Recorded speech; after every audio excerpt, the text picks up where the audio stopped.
All right, we're live. Welcome to the first episode of The Check Drop. My name is Chuck Johnson with Summit Comedy, and here we are. We're doing this. This is The Check Drop, and we have created this kind of out of boredom, to be honest with you. The comedy market is not booming right now. There's not a lot going on, so I decided to, hey, let's start a weekly chat interview scenario with some comedian friends of mine and maybe some other friends that soon to be friends of mine. So we're going to start this first episode today with one of my all-time favorite friends and comedians that I work with quite a bit. It's a very funny comedian named Chris Killian. And if you don't know Chris Killian, I'm going to show you a little clip to give you a little preview. He doesn't even know which clip I'm showing here, but we'll talk about this afterwards and we'll get right back to you. Now that I'm trying to be all healthy too, I'm starting to eat better, so I buy organic vegetables. And a lot of people complain that it's really expensive, right, to do that, but it's not. Organic vegetables cost the exact same as regular vegetables if you use self-checkout.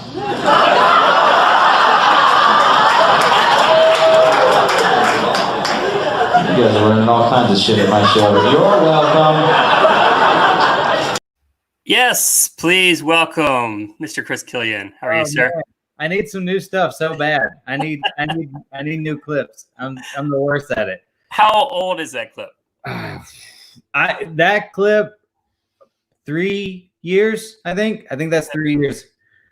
Yeah.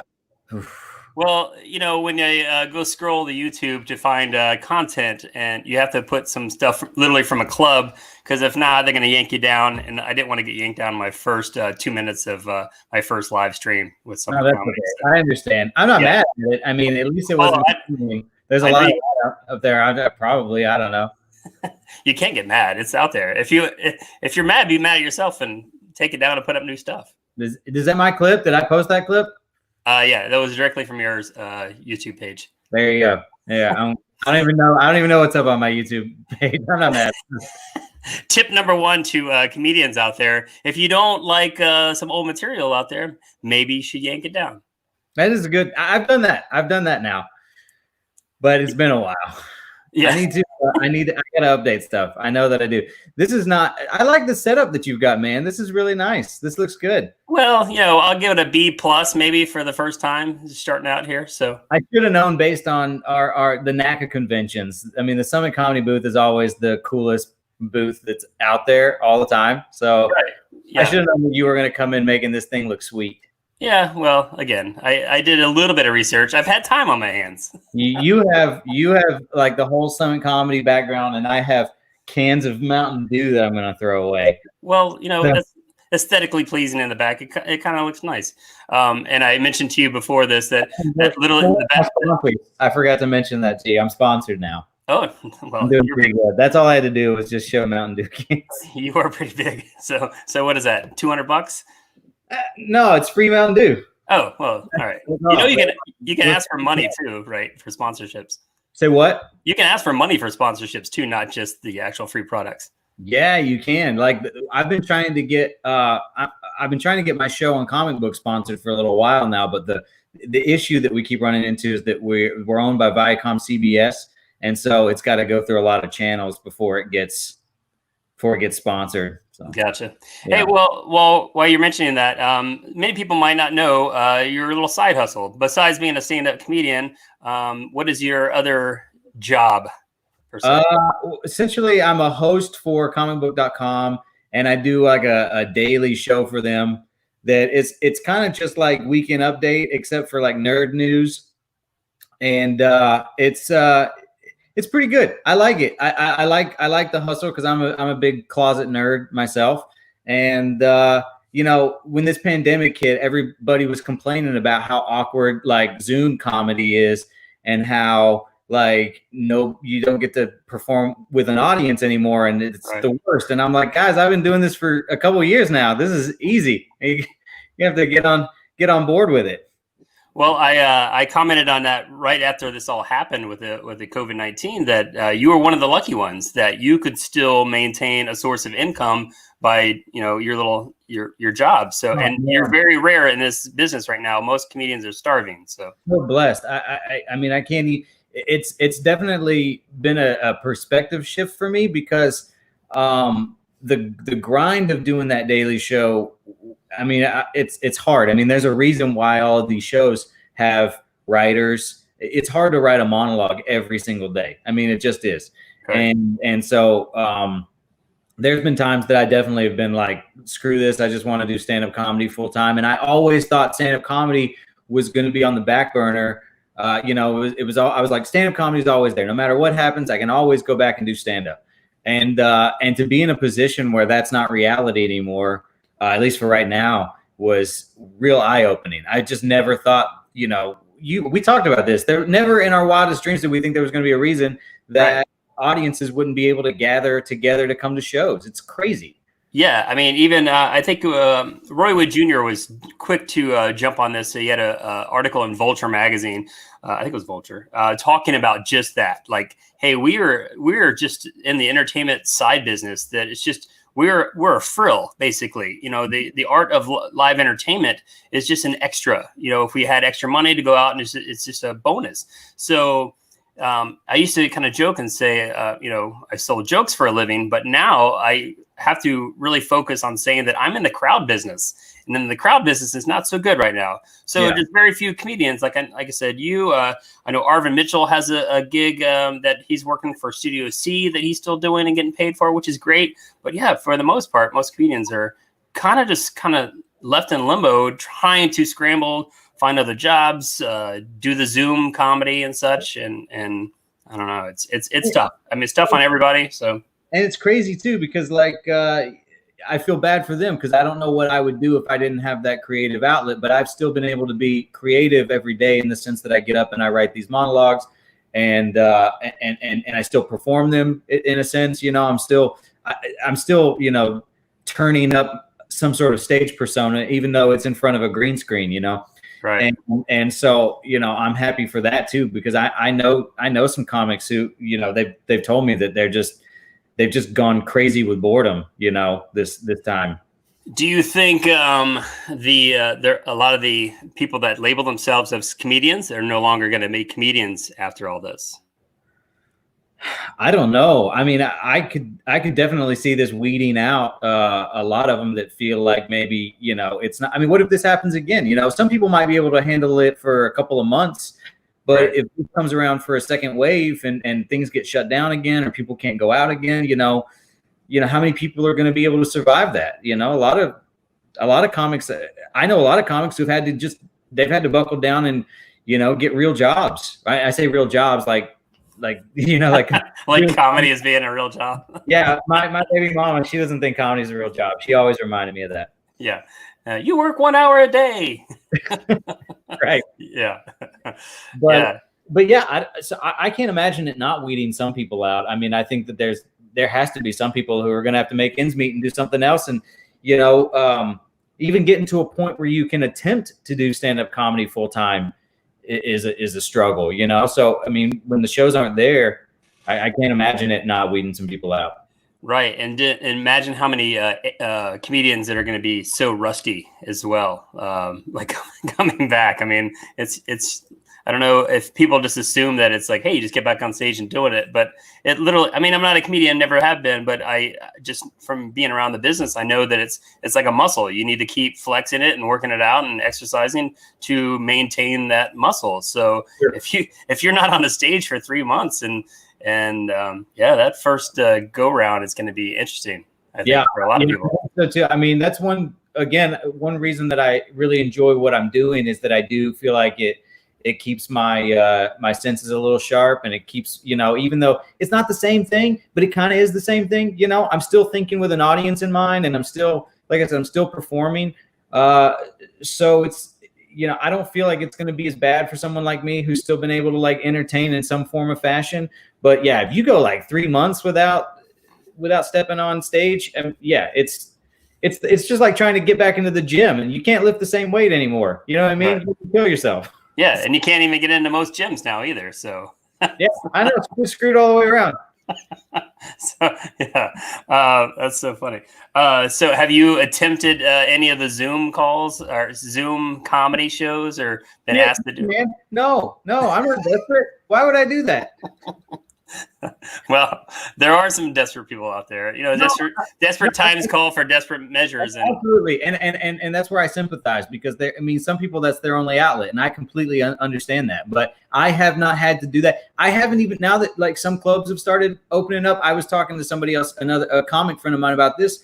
You know, I think my next gig that I have booked is in August, and I didn't even rush out to do shows, because I feel so grateful about being able to work regularly, right, that it felt selfish of me to, like, there's so many limited spots right now, like, that part of me was like, I don't want to go do stand-up comedy right now when I have friends who really need to go do stand-up comedy, if that makes sense. Yeah, and I feel like, too, once those floodgates are open, it's going to be so unique, because, first off, there's going to be no theater shows, I think. I think those are going to be kind of still on hold. It's just the smaller comedy club style. And I think you're going to start seeing, like, Bill Burr go into, like, an improv or whatever. And you know, and it's just the pecking order as far as, like, the name recognizable acts they're going in to get the first dibs on when they open up. So just even your normal headliner that was working the road, working all the, say, the Funny Bones or the improvs or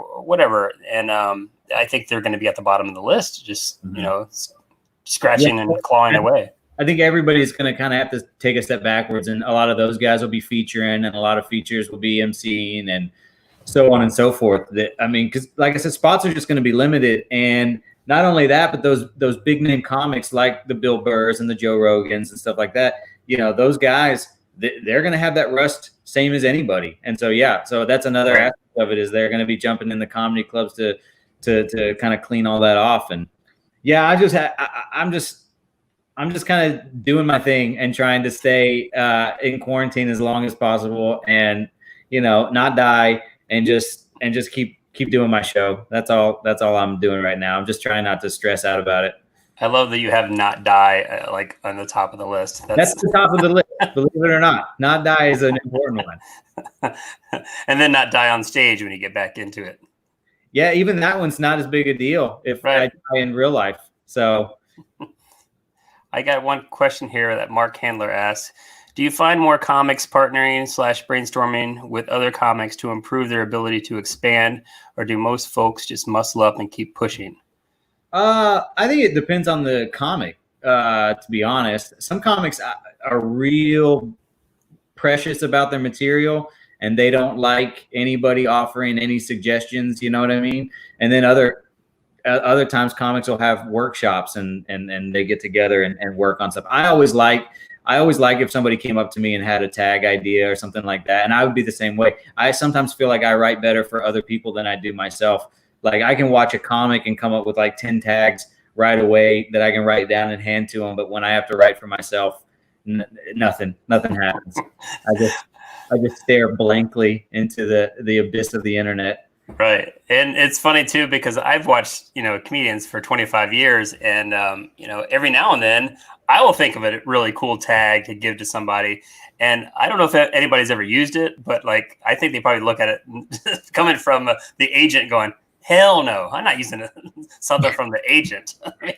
To me, I don't even try to like think of it that way. If I've taken stuff that, like, I've had a crowd member tell me, one of my favorite tags that I've done, I won't repeat it here because it's blue, but one of my favorite tags came from a crowd member who was like, it'd be funny is if you said this after this. And I was like, that's actually great. I'm going to try it. And it worked. So I'll take from anybody if they're going to give it to me.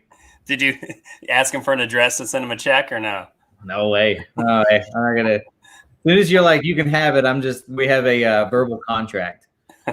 It's funny. I today, this is my first really like formal interview style format I've ever done in 25 years of booking comedy. And I literally have probably 100 questions here. So like, I'm going to read some, but but that one I thought of, that was one of the one word answers. Then we got a lot. We got a lot of them to get through. We don't have to get all of them. There were just ones I just had listed out.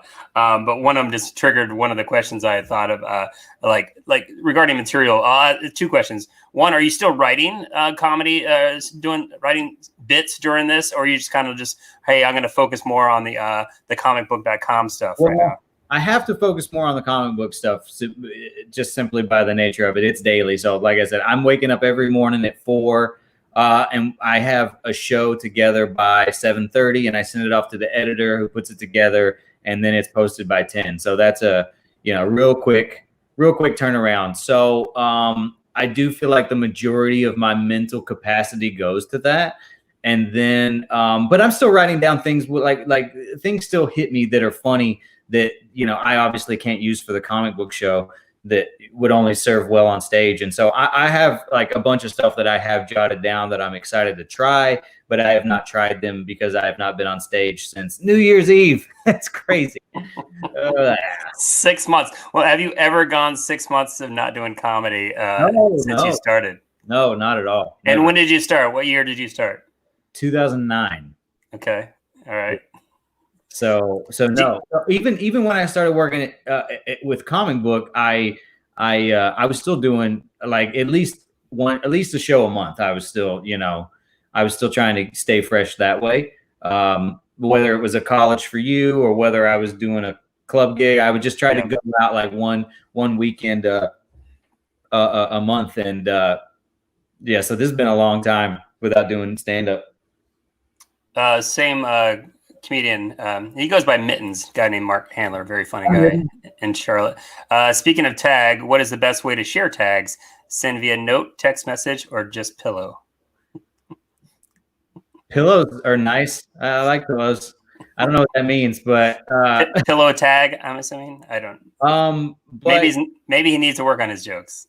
That's pillow talk's always nice. So if you want to just whisper it into their ear, I think that's the best way to go about it. Just so it's like you're not coming off aggressive, but it's like, hey, I got something real funny for you. Just like that. Let's do that. Does that fall in line with the, hey, I got a joke for you. You're a comedian. How often do you get that? Like, is it every night when you perform, or? Yeah. At least every night. My favorite is when you're doing comedy shows and they're like, I got a joke for you. And then they start telling you like some racist, like street joke that's at least 40 or 50 years old. Right. And then you're like, I'm never going to use that. Thank you. But no, go on now. See ya. That's my favorite. That happens quite often too. Do you have a stock response when somebody, like if you can stop them in their tracks or whatever, or you just always hear them out just because you know it's coming? I'm like, no, thank you. No, thanks. I appreciate it. But no, that's okay. That's it. I don't have any like stock response. It's just how I would handle anybody else who aggravates me. Right. Like, I'm like, thanks for coming, but I write my own jokes. That's okay. Thanks. Except for when they give you tags at shows. Well, if they give me a tag, is different than like telling me like, you got to hear this thing that happened to me once. You can use it if you want, or that I'm okay with that. Right. Well, so I think a lot of people would be interested in how did you get your job at comicbook.com? I don't even know the answer to that, so I'd be curious to know that as well. I have an agent for television and commercials and stuff like that.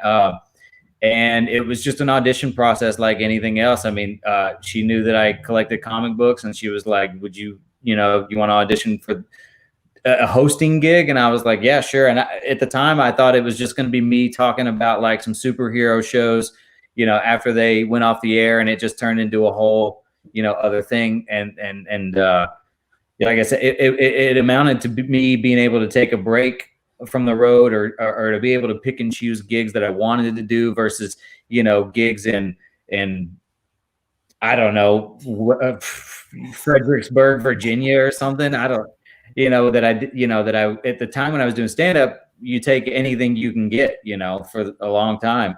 And so it was nice to be able to kind of like step away from that and be able to say goodbye to the crap gigs that stomp on your soul. Gotcha. And I apologize for some of those. At least yours always pay well, though.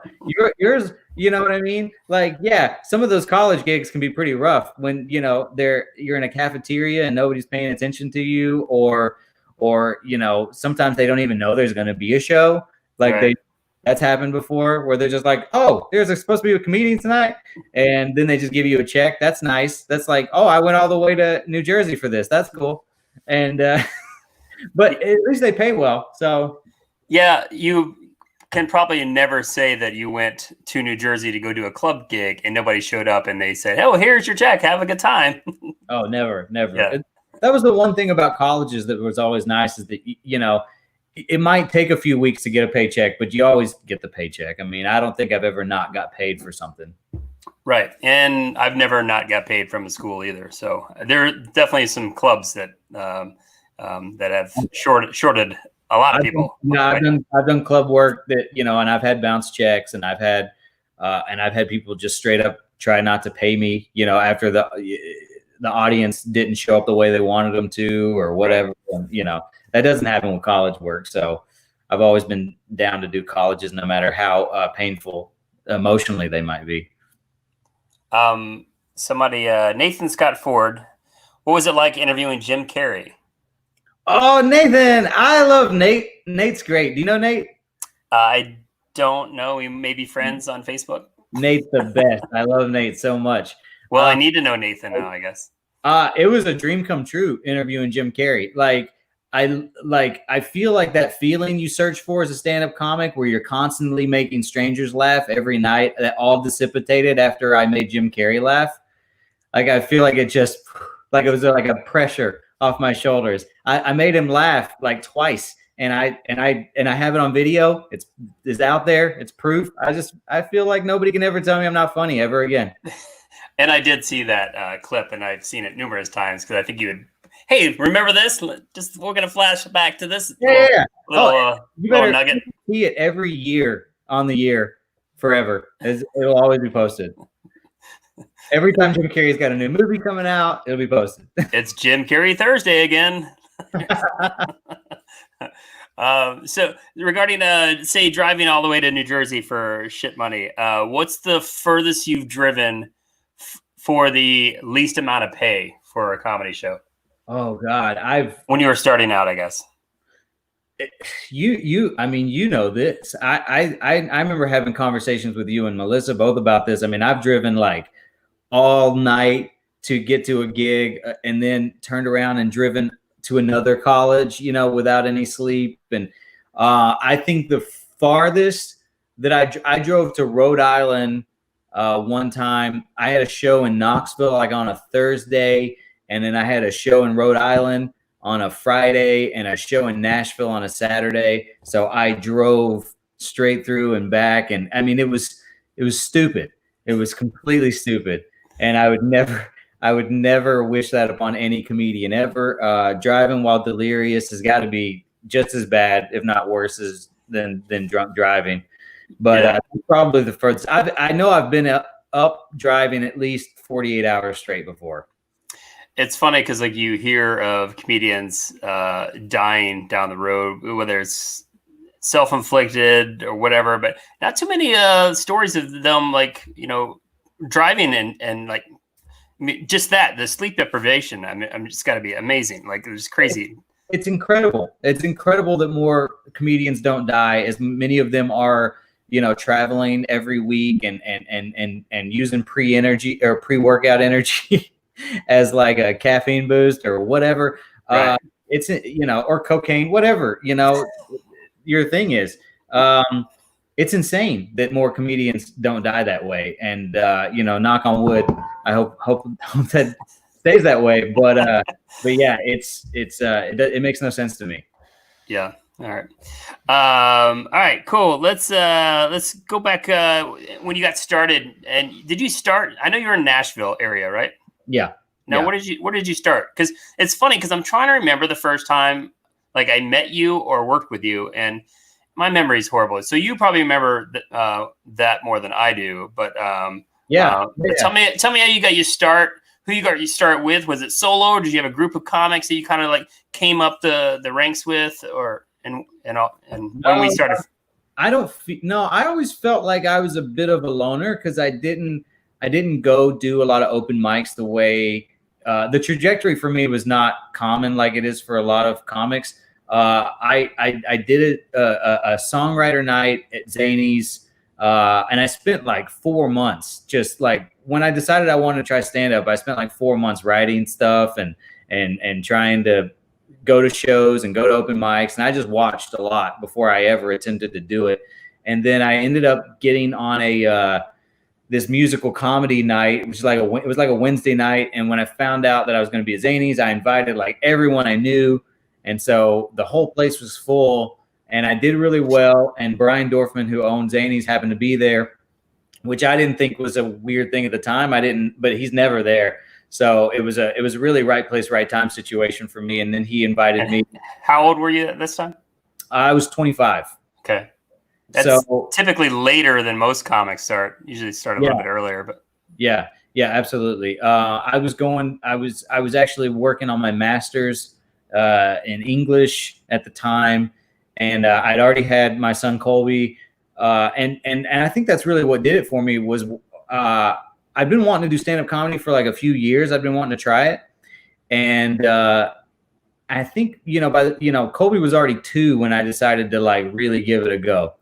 And I think I just had this mentality that like, if I don't do it now and make it work, I won't be able to do it. So I don't know. I just got lucky and it worked out. But I remember the way that we met was as soon as I started working at Zany's emceeing, I started, figuring out to send avails, to all these different bookers, and you were one of the bookers. And I remember, you send out 100 emails and you might get 2 responses. And you were one of the people that responded, and you said, I remember you saying like, yeah, I'm gonna be honest, I didn't watch your clip. I don't have enough shows for the comedians that I know as is, but keep doing your thing and shoot me another email in 6 months or a year, and maybe I can use you then or something like that. And I just remember like being like, I just patted myself on the back there. It's tough to, obviously, getting to know, but at least you responded and at least you were like very forthcoming about it, so I immediately respected the way you handled it. And then like a year later, I don't remember who the comedian was, but somebody said that you were looking for some new college comics and thought that I would be a good fit for you, and to send you an email about it, and I did, and I guess you watched it, and that was it. I just remember you calling me, being like, "Hey, you want to come to Summit Comedy?" And I thought you were so cool with me the first time, that I'd emailed you, and straightforward, that I felt like you were a good dude. So here we are. 10 years later. Has it been that long already? Jesus. 2009. So yeah. Oh, okay. This will be next month will be 11 years since I started, which is, it's a good thing I'm so baby face. Right. Well, on Thursday is Summit Comedy's 22nd year anniversary. Shut up. Really? Yeah. 22nd. Yeah. So that'll be 3 years. I had a gig for the Comedy Zone before that. And so I graduated in 95 from college. And so literally I've had 2 jobs. I worked for one other person, and then I started my own company 22 years ago. So yeah. That's amazing. I had a little side gig with FedEx when I first started Summit on a little side. No, I was hustling, man. I was hustling. Well, how do you see, one thing I like about the show that you're doing is that, there's a lot of podcasts of comedians talking to comedians and so on and so forth, but there's not a lot with the perspective of a comedy booker talking to comedians. And so like with everything going on right now, how do you feel like the business is going to change going forward with, I know we touched upon it a little bit, but I'm just curious myself about like, what are some of the ways that you see like stand-up comedy moving forward, and you being a booker, trying to book shows? Right. Well, thanks for noticing, because that was one of the concepts too. When I kind of thought of this, I was like, I can't think of any other agent or, industry person that's got their own podcast. I know there's one who used to manage, I think Dane Cook and such. I can't remember his name, but off the top of my head. But yeah, there are some some out there, but yeah, I've always kind of consider myself an open book as far as with comedians and industry to ask me whatever questions they have and such. And so as far as what I see, great question. We both discussed this at the beginning of the interview that it's so unprecedented. This has never happened. So for this, when this all went down, it was just so ironic to even fathom. I've always felt like I've always stayed one step ahead of my competitors. Just my business brain. I've always tried to do that. And I always joke with my wife and said, like, you never want to be Blockbuster, right? You never want to be Blockbuster Video. Blockbuster Video just wouldn't adapt, wouldn't change. And then Netflix came in and tried to merge with them or whatever. And Blockbuster said no.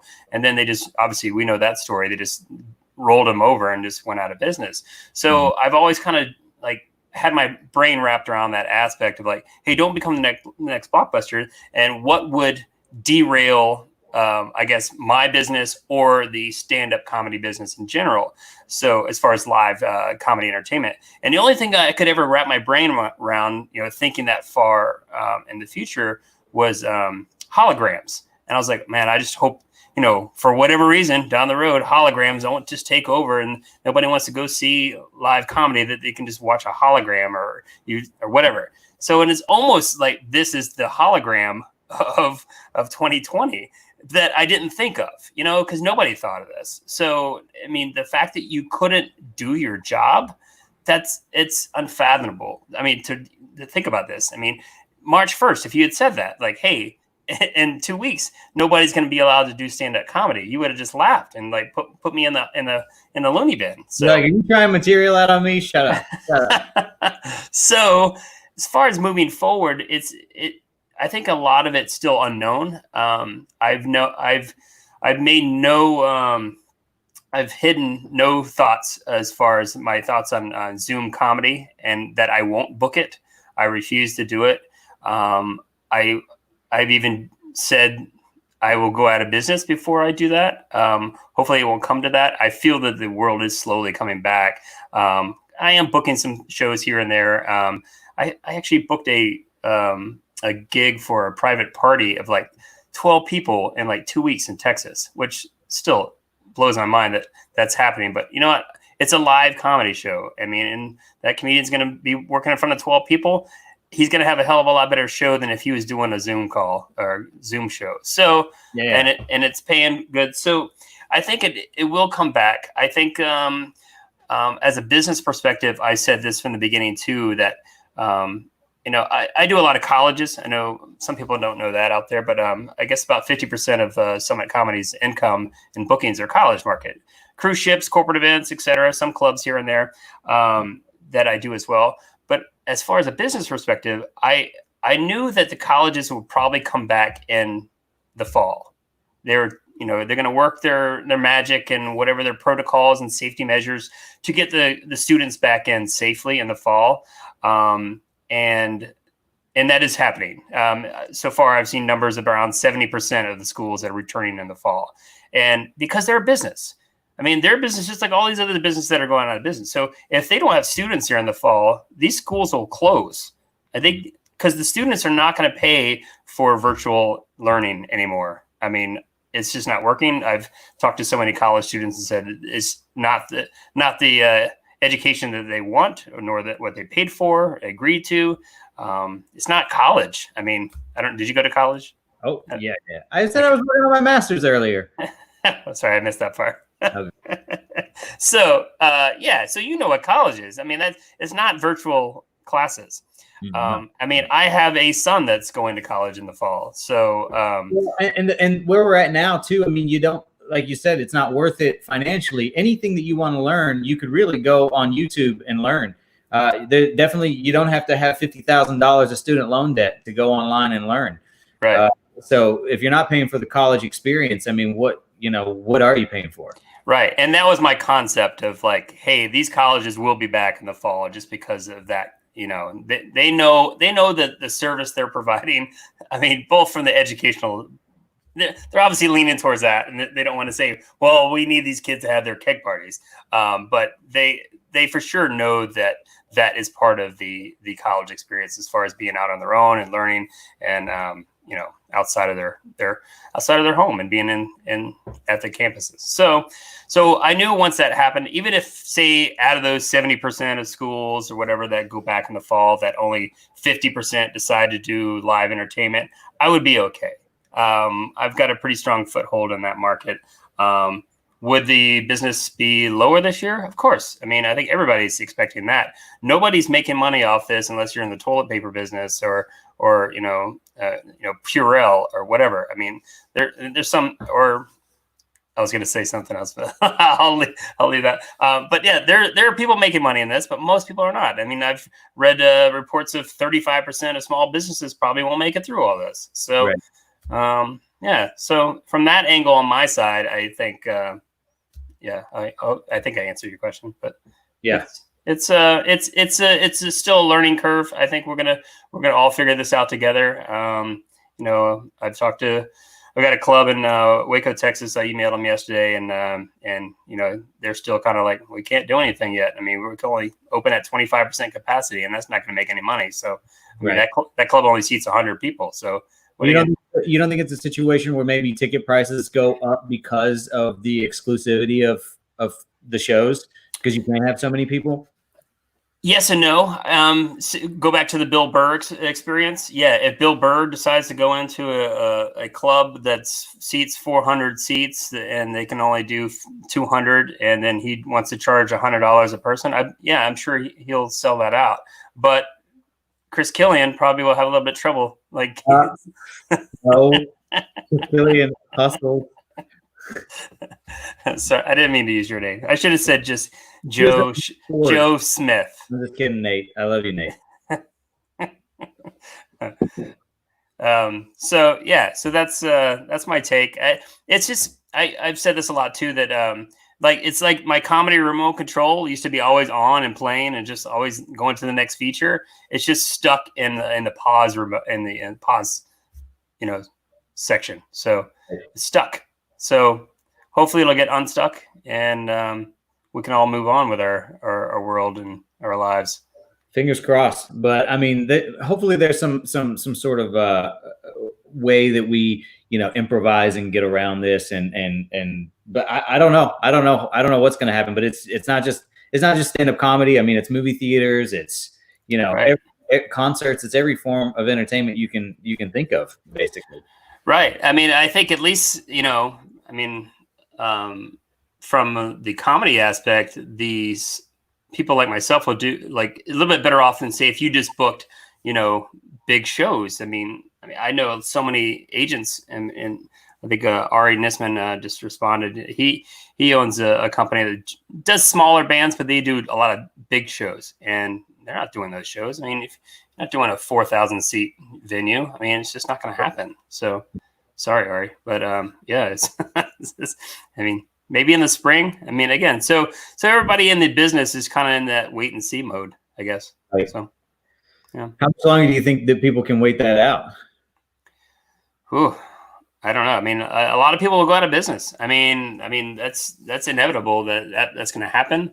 I don't know. I don't talk to a whole lot of I talk to some of my peers in the college market, but I haven't talked to a lot of people in the say the comedy agent business. I see Joel Pace every now and then, but we haven't really talked too much about just that. I don't want to get into that with somebody else because I don't know, if they're struggling. And I see some club owners posting their thoughts here and there, negative thoughts mostly about being with their hands tied as far as how many tickets they can sell, et cetera, et cetera. I mean, again, this is for the first time. You always say that like we're in the same boat, in the comedy business. I mean, and whether you're Sebastian Maniscalco or Joe Smith, I mean, you were just you get up and you tell jokes for a living, and now all of those comedians can't do it, and all their agents, all their managers, et cetera, as far as the live stand-up aspect of it,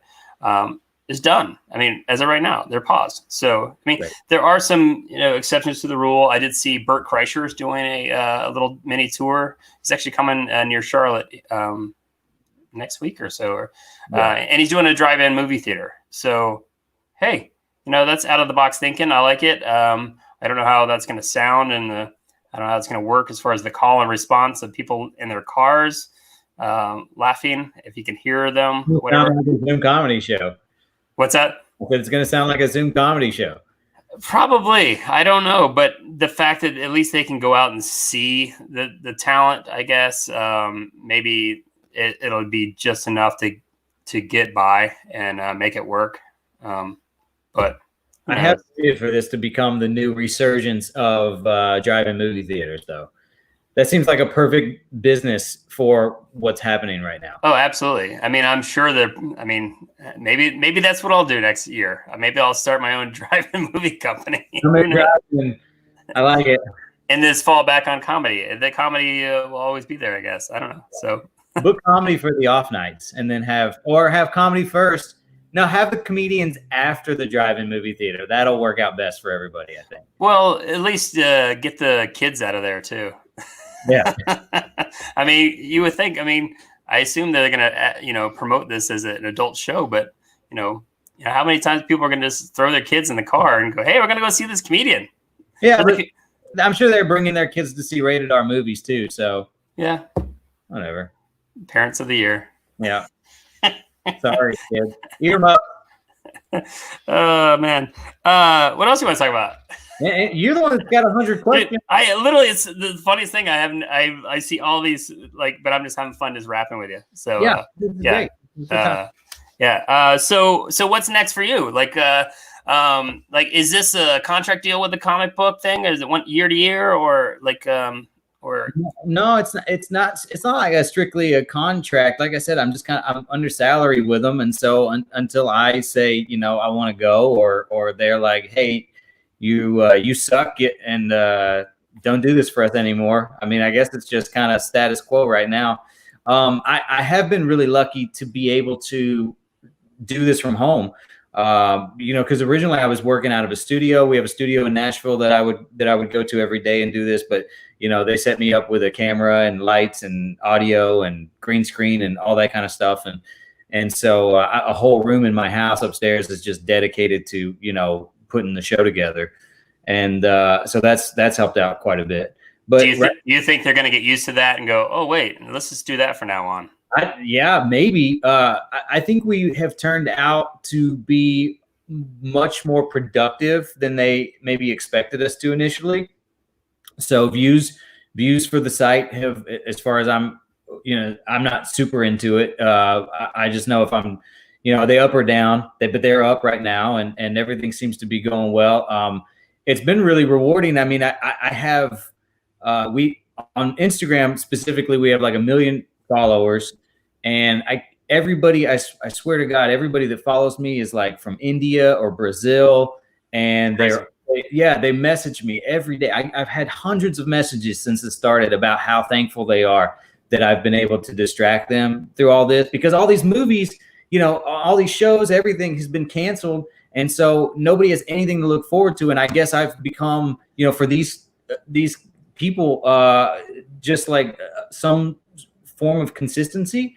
So it's been nice to be able to do that. It's given me a newfound respect for what I do. I don't feel like I'm just talking nonsense every day like I felt before. Like sometimes I would be like, what am I doing? I'm not a doctor or anything. I'm not doing anything important, but there is something important to entertaining people. Especially during this time. I mean, especially during this time, especially when because they can't, entertainment has been taken away right from everybody. So that's been huge. So for right now, I just see myself, I mean, to answer your question is just keep doing what I'm doing. I'm trying to take it, day by day. I know the earliest that we have talked about going back to the studio and is August. So it'll at least be that long. Okay. And that's not even a set date. That's we're going to wait and see, but that's a tentative kind of date. Gotcha. Yeah. Mark had another question here. How do you organize your material? Notebook, spreadsheet, Google Docs? How often do you go back and rework the material? It's actually kind of just like that. It starts in a notebook, and then I move it over to a Google Doc, and I actually write like I'm very meticulous in the way that I write things, and so I'll have like a setup in black and punchlines in red and tags in blue. I color code everything, and it's real annoying, but that's pretty much what I do. And then I just, I try not to memorize things when I take it to stage. I try to have like a rough idea of what I want to do, but I feel like if you memorize it too perfectly, that it kind of, you can tell. So I try to have like a rough, outline of what I want to do when I try it out. And then I only try things out like I might try 2 or 3 minutes of material out, new material in a whole hour, because I hate sucking. So have you ever repeated a joke twice in the same set? Like, that would be my biggest fear, because not in the same set, but I have done like 1 and 2 show and 3 show nights, and usually 1 show I never repeat myself. 2 shows usually okay. The third, I've had a few of the times that I've done comedy clubs that'll do like a 5 and 7 and 9 o'clock show or something like that. By the third show, you're like, what have I said anymore? Like, it feels like the worst deja vu. That would be the biggest fear of mine. I swear, if I ever decide to do comedy, I'm not going to do comedy. But if I ever decided, that's crossed my mind a million times, that I would just get up there and go, yeah, you did that one already. It's never happened to me in the same show, but I have had fears of that happening to me. Definitely by the third show, I don't know what I've said or not said anymore, and I'm just kind of winging it. But I've heard about some guys, some comics that'll like actually have enough material to do 2 or 3 completely different shows, and I don't know who those guys are, but they're Brian Regan. Yeah, Brian Regan. He's actually one of the ones I was thinking of. Those guys are just complete anomalies. That doesn't usually happen. One of the first times I met Brian Regan, I asked him that. I said, how much material you have? And this was 97-ish. And he goes, about 3 hours. And I was like, holy shit, he's got 3 hours of material. And I said, prove it. And I watched him do 3 sets, Wednesday, Thursday, Friday. And every one, he did not repeat a joke. It was amazing. It was amazing. That's insane to me. Yeah. That doesn't even seem right. That's like a guy that sold his soul to the devil to be funny. Now, speaking of Brian Regan, I think a lot of people think of him as a comedian's comedian. Do you have a comedian's comedian that you always go to and go, oh, that's who I, think is? Well, I mean, I'm a little different than your standard stand-up comic. I mean, because that I do music and stuff in the act, and so. Yeah, we didn't even mention that to the crowd that you do play guitar. I know you touched on it a bit, but I despise the term guitar comic because there's so many shitty guitar comics out there. I prefer to think of myself as a stand-up comic who can play guitar. I mean, and essentially I think that's what my show is. I mean, because I'll do like 35, 40 minutes of just straight stand-up, and then I'll end 20, 25 minutes with some dumb songs. Right. But yeah, I don't know. But I think because of that, my influence comes from Steve Martin is probably all-time favorite. Anybody who says that you can't be musical and be funny, I'm just like, Steve Martin, you can't. What are you talking about? Shut up. Yeah. I love Steve Martin. But as far as comics, I really loved. And I know I've said this in other interviews before, but I loved Greg Giraldo so much. I thought that guy was just amazing. Yeah. He was his, not only were his roasts brutal, but his stand-up was it's very rare that I see a comic who can get political and it still makes me laugh, because I just don't like political comedy. And he's one of those guys that could just talk about any dangerous subject matter and make it hilarious. I love that guy. I miss him. Awesome. Yeah, he's great. So as you see at the bottom, the check drop. So this is how this, trying to think of a name, a clever name or idea for this podcast. If anybody out there doesn't know what the check drop is, the check drop is traditionally a point in the comedy club business where the headliner is still on stage, but yet all the drunks need to get their checks and they got to pay for their drinks and their food and such. And it's probably, I assume it's one of the worst times as a headliner sitting up there trying to tell your jokes while everybody's arguing over, I didn't order these chicken nuggets.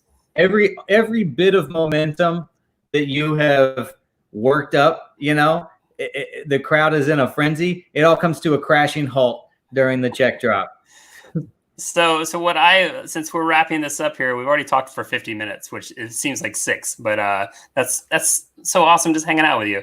So you guys spend days together in Guantanamo Bay. Well, that was so. We didn't even bring that up. We didn't. So many. Well, you may want to do that now. So many times people ask about like the hell gigs, like there's so many shitty gigs that you do out on the road and such, and it's just the nature of the beast. There's hecklers, etc., that just destroy a show and such. But like, tell me your favorite story that this is why I got into this business. Like, oh my God, this is, because again, you've probably said that in tons of interviews, but maybe not told those gems where like, you know what, this is the zenith of my career so far that like, man, if it could be like this every night, it would just be the perfect job. And like, so share with that. Guantanamo Bay is definitely one of those shows. I mean, you were there for that. I mean, what was it like? It was over 1,000 troops, right? It was a lot. I don't remember the exact number, but there were 4,000 troops on the base, and 1,000 showed up for the show that we had booked in Guantanamo Bay, Cuba. Yeah, it was insane. And the thing about performing for troops is that they are, especially like when they're out of the country like that they are just so starved for any kind of entertainment that like, I mean, the whole show, I just thought, I mean, it was just rocked from top to bottom. I mean, Jesse was awesome. Arvin was awesome. The whole show was great. And so that's one of those shows that really sticks out in my mind is like, this is why I do this, because it's really helping people. And because people are very grateful for what you're bringing to them. I remember, as soon as the shows were over, the whole island treated us like rock stars. Like every time we would walk into like the bar, like we were getting like a standing ovation and people were clapping and buying us drinks. I don't think I was sober the rest of the time I was there. Right. And it was kind of like the opposite. We were trying to get back to them. Let me buy you a drink. And it wasn't happening. They weren't letting us do anything like that. It was amazing. Yeah, it was awesome. So for me, that was definitely one of those kinds of shows where you feel like you're there's just a little more to it than just, I'm just telling dick jokes and my life is means nothing.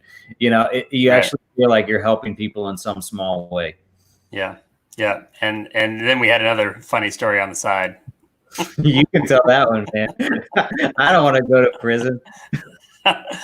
Go back and look at my, if you're friends with me on Facebook, go look at the story I posted there about a month ago. So yeah, there's that. So yeah, I like having my phone not tapped. So yeah. I would keep it that way. There was a time for about 2 weeks when I came back, I was convinced that my phone was tapped for 2 weeks. Me too. Not a doubt.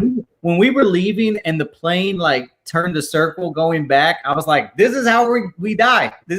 They're about to murder us. We know too much about waffle buddies. I thought they were gonna tip us over and just dump us out into the ocean. Yeah, it was legit the scariest thing I've ever been through. Man. So many secrets in that place. Yeah, indeed. And I will never talk about them. Yet we'll go back in a heartbeat.